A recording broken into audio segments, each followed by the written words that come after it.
नमस्कार। Special coverage news पर आपका स्वागत और अभिनंदन। बड़ी खबर है कि उत्तर प्रदेश के मुख्यमंत्री योगी आदित्यनाथ को बिहार चुनाव प्रचार से क्यों रोक दिया गया। क्या इस खबर में सच्चाई है? क्या इस खबर का लब्बो-लुआब है? और क्यों यह खबर अब सोशल मीडिया पर बड़ी तेजी से चल रही है? इस खबर का सूत्रधार क्या है? इस खबर के अंदर की बात क्या है? एक सप्ताह हो गया, उसके बाद कोई बिहार में उनकी रैली नहीं हुई। ये रैली उन्होंने बिहार में आयोजित की। उम्मीदवार के द्वारा उन्हें त्रिशूल भेंट किया गया और इससे पहले एक रैली उन्होंने पूर्व केंद्रीय मंत्री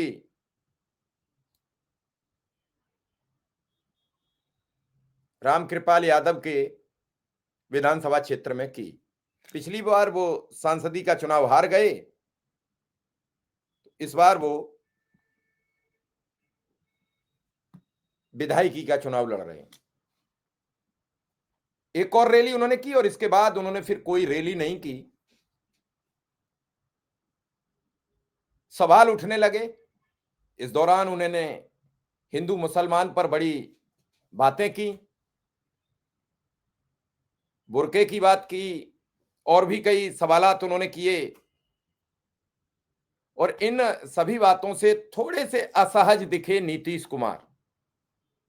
बिहार में आज भी नीतीश कुमार का एक कद है, नीतीश कुमार का एक चेहरा है और उसी के जरिए एनडीए अपनी चुनावी नैया पार करने की फिराक में है।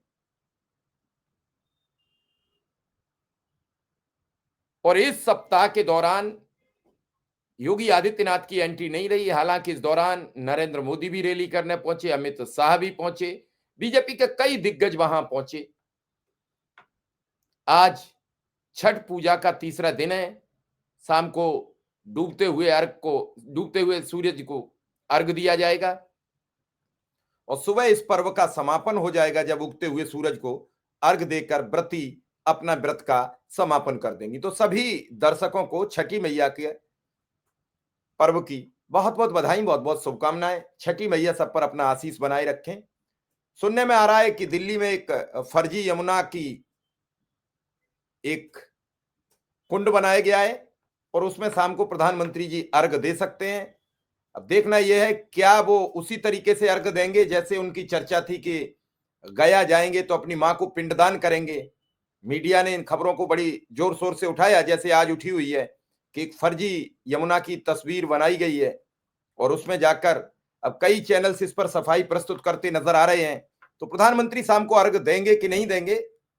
कई लोगों ने यह भी सवाल उठाए हैं कि व्रती ही अर्घ देता है जो लगातार 3 दिन व्रती रहता है, और व्रती भी वही रहता है जिसके धन धान्य पुत्र पुत्राधिक संतानें होती हैं, अपनी संतानों के सौभाग्य के लिए व्रत रहता है।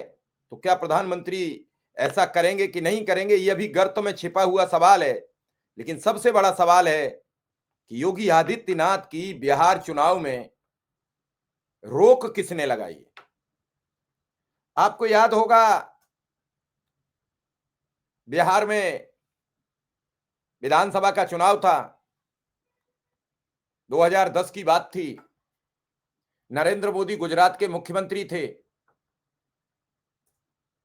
लोगों ने कहा कि नरेंद्र मोदी को प्रचार के लिए बुलाया जाएगा, तो उन्होंने कहा कि मेरे पास एक मोदी है, मुझे दूसरे मोदी की कतई जरूरत नहीं है। उस समय बीजेपी के बड़े नेता और नीतीश कुमार के अच्छे मित्र कहे जाने वाले सुशील मोदी डिप्टी सीएम हुआ करते थे। उन्होंने कहा जब मेरे पास एक मोदी है तो मुझे दूसरे मोदी की कतई जरूरत नहीं है। और नीतीश ने मोदी को बिहार चुनाव प्रचार में आने नहीं दिया। नीतीश जिद्दी है, नीतीश प्रभावशाली है एनडीए में, ये सब कोई जानता है। नीतीश है तो बीजेपी है, बीजेपी है तो नीतीश नहीं। नीतीश तो कल दूसरे दल से मिलकर भी चीफ मिनिस्टर ही रहे। 20 वर्ष का इतिहास है कि बिहार में उप मुख्यमंत्री तो बदलता रहा, लेकिन मुख्यमंत्री नहीं बदला। बिहार में विधानसभा तो अध्यक्ष तो बदलता रहा, कभी भाजपा का, कभी आरजेडी का, लेकिन मुख्यमंत्री नहीं बदला। बिहार में सब कुछ बदलता रहा, लेकिन गृह मंत्री नीतीश कुमार ही रहे, गृह मंत्रालय अपने पास ही रखा।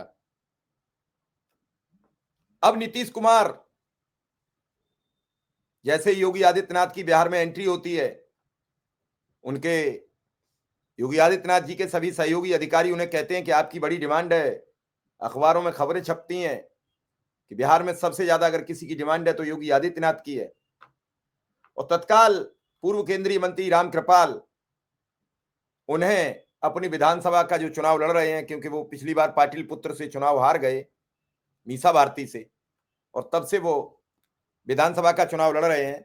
कुछ लोगों का यह भी कहना है कि अगर वो विधानसभा भी हार गए तो क्या अब की बार पार्षदी का चुनाव लड़ेंगे। उनके यहां वो चुनाव प्रचार करते हैं, एक और विधानसभा में करते हैं जहां की ये तस्वीर है, और उसके बाद जब वो वापस आते हैं, शाम की उनकी स्पीच की वहां विश्लेषण होता है, तो नीतीश कुमार कहते हैं कि ये जितवाने की तो बात छोड़ दो, हरवा और देंगे।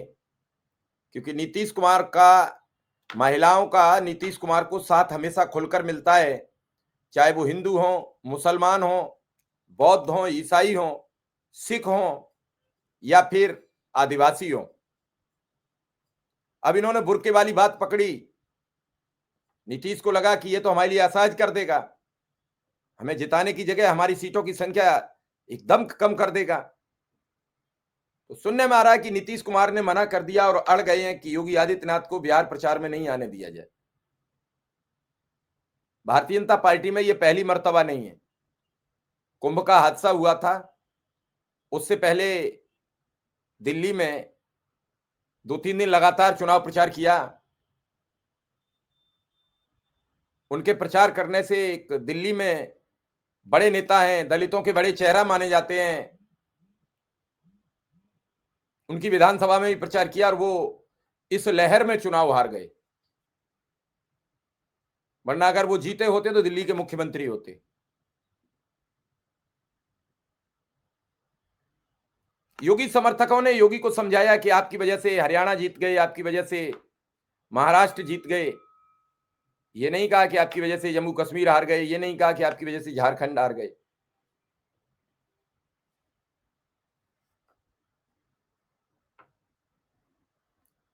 अभी हाल फिलहाल में 4 राज्यों में चुनाव हुआ है, लड़ाई बराबर की रही है इंडिया गठबंधन और एनडीए की। जम्मू कश्मीर और झारखंड इंडिया के पास चला गया, हरियाणा और महाराष्ट्र एनडीए के पास चला गया, यानी बीजेपी के पास चला गया। इस बराबर की लड़ाई को मीडिया ने बड़े बड़ा चढ़ाकर किया कि बीजेपी ने सब सफाया कर दिया। इस लड़ाई को ऐसे नहीं आंका गया कि 2-2 राज्यों में दोनों दलों की सरकार बनी है, लिहाजा लड़ाई बराबर की है। क्योंकि मीडिया अगर बराबर की लड़ाई दिखा देती तो आज चुनाव बिहार में बराबर का हो रहा होता। हालांकि चुनाव में एज है इंडिया को। तो जब दिल्ली में चुनाव प्रचार से रोका जा सकता है, कुंभ का हादसा हुआ था, लोग सवाल करते, प्रधानमंत्री नाराज थे, अमित शाह नाराज थे, और इस नाराजगी के चलते उन्हें दिल्ली के चुनाव प्रचार से रोक दिया गया, जहां बड़ी तादाद में उत्तर प्रदेश से लोग आते हैं। और दिल्ली में भारतीय जनता पार्टी ने अपनी बूते पर सरकार बनाई। 10 साल की एक बनी हुई सरकार का तिलिस्म तोड़ा, केजरीवाल का 60 सीटों से सरकार बनाने का मिथक तोड़ा। अब नंबर बिहार का है, तो शाह मोदी क्या निर्णय ले लेंगे सबको पता नहीं लगेगा। लेकिन फिलहाल सुनने में आ रहा है कि योगी आदित्यनाथ को प्रचार करने से रोका गया है। अगर वो रोके जाते हैं तो फिर दिखेंगे नहीं कल के बाद, क्यों कल छठ के बाद प्रचार शुरू होगा। 6 नवंबर को वोट पड़ेंगे, आज 27 तारीख हो गई है, 4 नवंबर शाम को प्रचार बंद हो जाएगा। कल 28, 29, 30, 31, 1, 2, 3, 4, 8 दिन का प्रचार बचा है। और उसके बाद अगले चरण का 10 दिन का, 11 दिन का प्रचार बचा है। टोटल 11 दिन बिहार में प्रचार होगा। और अगर इन 11 दिन में कोई सभा नहीं होती है। कल की सभा होती तो आज अनाउंस हो गया होता, परसों की होती तो भी अनाउंस हो गया होता। मुझे लगता है कि इन 2 दिन भी कोई सभा नहीं दिख रही है। और अगर योगी जाएंगे तो बुर्के की बात नहीं करेंगे, हिंदू मुसलमान की बात नहीं करेंगे, और इसके अलावा उनके पास कोई अस्त्र नहीं है जिस पर वो जिक्र करें। योगी आदित्यनाथ नरेंद्र मोदी बनना चाहते हैं। नरेंद्र मोदी ने अपने हिंदुत्व की छवि के साथ साथ अपना एक विकास का मॉडल जोड़ा था। योगी आदित्यनाथ ने अपनी छवि के साथ एक बुलडोजर का मॉडल जोड़ा है, एक अपराधियों पर लगाम लगाने का मॉडल जोड़ा है। लेकिन वो एनसीआरबी के आंकड़ों ने सब साफ कर दिया, ध्वस्त कर दिया कि एनसीआरबी के आंकड़े बता रहे हैं कि सारे अपराधों में उत्तर प्रदेश टॉप पर है। बीते दिनों एक दिन में 3 अपहरण होते हैं। एक बदायूं में होता है, एक आगरा में होता है, एक कानपुर में होता है। अलीगढ़ वाला सकुशल अपहृत बरामद हो जाता है, कानपुर का मारा जाता है। बदायूं की जांच चल रही है, 50 लाख रुपए की फिरौती मांगी गई है। महिला अपराध में टॉप पर है, दलित उत्पीड़न और दलित अपराध पर टॉप पर है। आज एक 3 मिनट का वीडियो वायरल हो रहा है, बांदा इलाके का है, जहां उस गाड़ी में बैठी गर्भवती महिला ने सब कुछ साफ कर दिया है कि आज भी पिछड़ेपन में कहीं कोई कमी नहीं है। जो मुख्यमंत्री ढींगे हारते हैं कि मैं ने इस प्रदेश में शपथ लेने के बाद हाईवेज का एक जाल बिछा दिया है, उसी राज्य की एक ऐसी तस्वीर आती है कि गाड़ी में रखकर एक व्यक्ति अपनी गर्भवती महिला को कीचड़ में लेकर जा रहा है। ऐसा तो नहीं हो सकता कि वो उस गांव को नक्शे से अलग हो, ऐसा भी नहीं हो सकता उस रूट की किसी को जानकारी ना हो। अब योगी आदित्यनाथ अगला कदम क्या उठाएंगे? आज उन्होंने जनता दरबार भी किया है, लोगों से मिले हैं, प्रपत्र पढ़े हैं, सोच में हैं, विचार में हैं। और इस दौरान उन्होंने पहले प्रधानमंत्री नरेंद्र मोदी से मुलाकात की, उसके बाद बीजेपी के राष्ट्रीय अध्यक्ष और स्वास्थ्य मंत्री जेपी नड्डा से मुलाकात की, और उसके कुछ देर बाद देश के गृह मंत्री और बीजेपी के चाणक्य अमित शाह से मुलाकात की। क्या इन्हीं सब मुद्दों पर बातचीत हुई होगी, या फिर पूछा गया कि आपने क्यों नहीं विज्ञापन में छपवाया दोनों उप मुख्यमंत्रियों के नाम? जो अयोध्या के दीपोत्सव का विज्ञापन छपा उसमें प्रधानमंत्री का जिक्र था, मुख्यमंत्री का जिक्र था, लेकिन राज्य के दोनों उप मुख्यमंत्री उस विज्ञापन से गायब थे। ना केशव प्रसाद मौर्य का नाम था, ना ब्रजेश पाठक का नाम था, दोनों नदारद थे। और इसको लेकर दोनों ने नाराजगी जताई और शाम को दीपोत्सव के प्रोग्राम में सम्मिलित नहीं हुए। इसी दौरान कुछ ऐसी समस्या आई कि राज्य की राज्यपाल भी उस प्रोग्राम में नहीं पहुंची। और कल एक गाजियाबाद में जो प्राइवेट अस्पताल का उद्घाटन किया है, उसकी पूरे देश में मजाक बनाई जा रही है कि कारपोरेट की एक संस्था का उद्घाटन करने राज्य के मुख्यमंत्री जाते हैं, डिप्टी सीएम जाते हैं, रक्षा मंत्री जाते हैं, राष्ट्रपति महोदया जाती हैं, जाने कितने मंत्री जाते हैं, जाने कितने बीजेपी के बड़े नेता जाते हैं। आखिर क्यों कारपोरेट पर इतनी भारतीय जनता पार्टी मेहरबान क्यों? इसका जवाब है क्या किसी के पास? अगर इसी तरीके से आज उन्हीं के समर्थक कई पत्रकारों ने आज ये सवाल खड़ा कर दिया है कि कारपोरेट पर मेहरबान क्यों? क्योंकि कारपोरेट पर चंदे के तौर पर बड़ी रकम भारतीय जनता पार्टी को आती है। न ऐसे ही 695 जिलों में जिला कार्यालय नहीं बन जाते। सारे प्रदेशों में एक क्लास प्रदेश कार्यालय नहीं बन जाते। कहीं तो कुछ राज है, और इस सब चीज को लेकर गहन बातचीत करने की जरूरत है। प्रधानमंत्री नरेंद्र मोदी विकास और हिंदू मुस्लिम मिला जुला कर चलते हैं। योगी आदित्यनाथ ने अगर विकास का भी कुछ अपना कर लिया या फिर अपने साथ एक नया अमित शाह जोड़ लिया जो उन्हें नहीं मिल पा रहा है, उसी दिन योगी के पंख लग जाएंगे।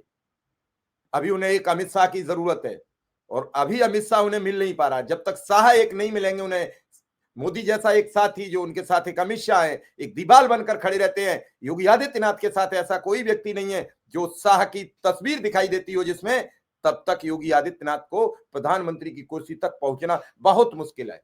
कई जोड़ियां जिन्हें हम बता देते हैं। अटल अडवाणी, गांधी और नेहरू, नेहरू और वल्लभ भाई पटेल, जोड़ी नहीं बनी राजीव गांधी की, बहुत दिनों तक नहीं चल पाई, सत्ता से बेदखल हो गए, बाद में वो एक हादसे में जान गंवा बैठे, उनको मैं श्रद्धांजलि देता हूं। ऐसे कई नेता है, मुलायम सिंह के साथ आजम खान थे, जनेश्वर मिश्र थे, जोड़ियां थी ये।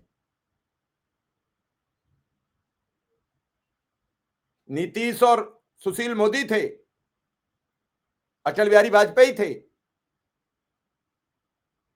अगर नहीं थी जोड़ी तो